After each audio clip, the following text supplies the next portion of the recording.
Oh, thank you very much. If I'd have known Paul Varga was going to be here, I would have had him write this and maybe even give it. Or maybe I would have had Kent Taylor do that. Very honored to be up here on this stage, and certainly the way I was raised here in Louisville, Kentucky, going to the almighty alma mater, St. Agnes, where I won my one and only championship in 7th grade in the Toy Bowl. And I'm so glad they pointed out the 3 Super Bowl losses. That's just, I love that. But I am the new coach at St. X High School, and St. X is on a collision course with the state championship, and the only variable is about 16 days, Coach Snowberg, or maybe 381, I don't know.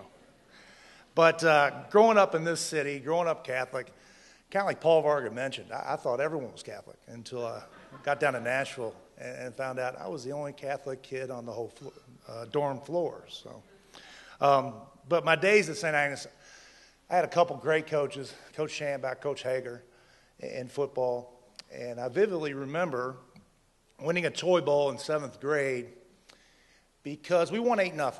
And I remember being on the 20-and-a-half-yard line. I'm playing tight end. And we ran a quarterback sneak, and everybody was cheering and jumping up and down, and I was walking back to the huddle. Well, the configuration of the grade school field, on the high school field, the 20 was the goal line. Had no idea we scored. My brother Mo quickly let me know how dumb I was to not know that we had just scored a touchdown.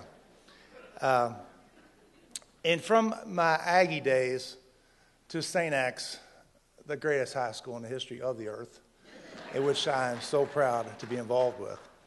I did love basketball and played for Coach Donhoff and Coach Bergamini. It's kind of weird, a couple months ago, I'm talking with Coach Donhoff, who's now the AD at St. X, about taking the football job. And it's amazing how things really have come full circle for me.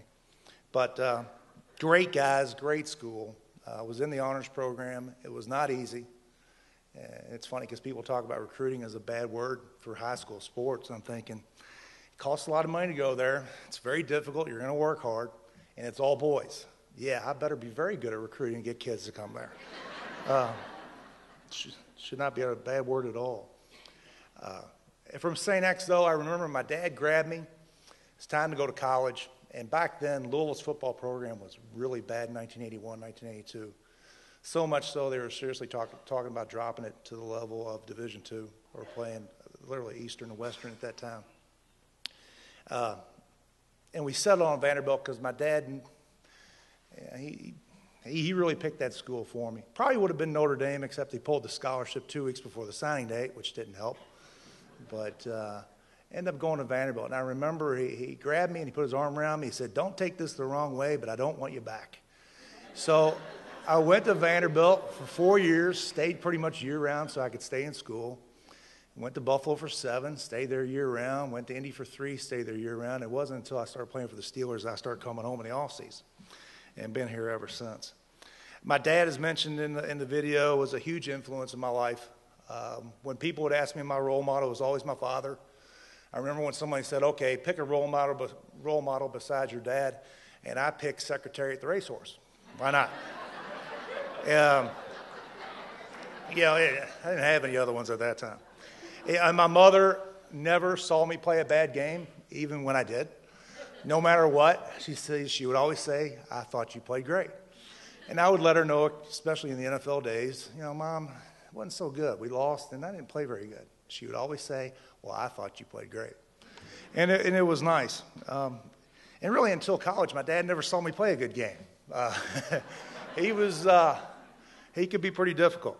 And maybe it was cleaning up his bar before school and after school and before practice that certainly instilled a work ethic in me that I do have 3 jobs right now. And with my youngest daughter making a travel volleyball team, I'm probably going to have 3.5 jobs, which that was unexpected. But we'll deal with it. Any advice from any parents who've gone through it, let me know. But she's thrilled. Moving on, I do have 3 daughters. They're not here tonight. They're all very busy, tied up with whatever they're doing. My wife is here, though. Sacred Heart grad, 1982. Jude. a Vanderbilt grad and attorney, graduate from Buffalo's Law School, 1 year at U of L. And we've known each other since we were 15.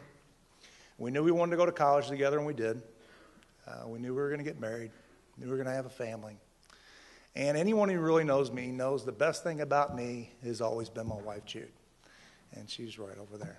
Thank you.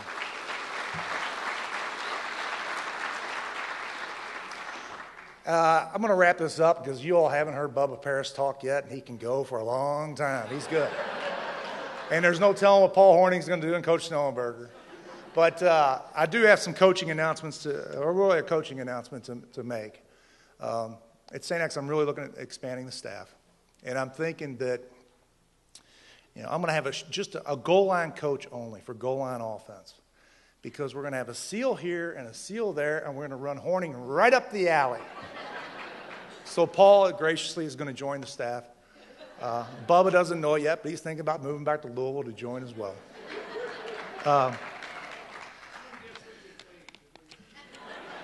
Volunteer coaches they'll all be, for sure. But truly, raised the way I was raised and living where I've lived. My middle name, I'm William C. Wolford, Charles. I used to tease kids in grade school that was camper for some reason. Everybody believed it for about 3 years at St. Agnes.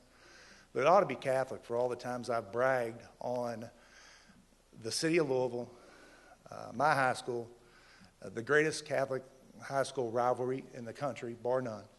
And I did that continuously in Nashville, at Buffalo, Pittsburgh, Indianapolis.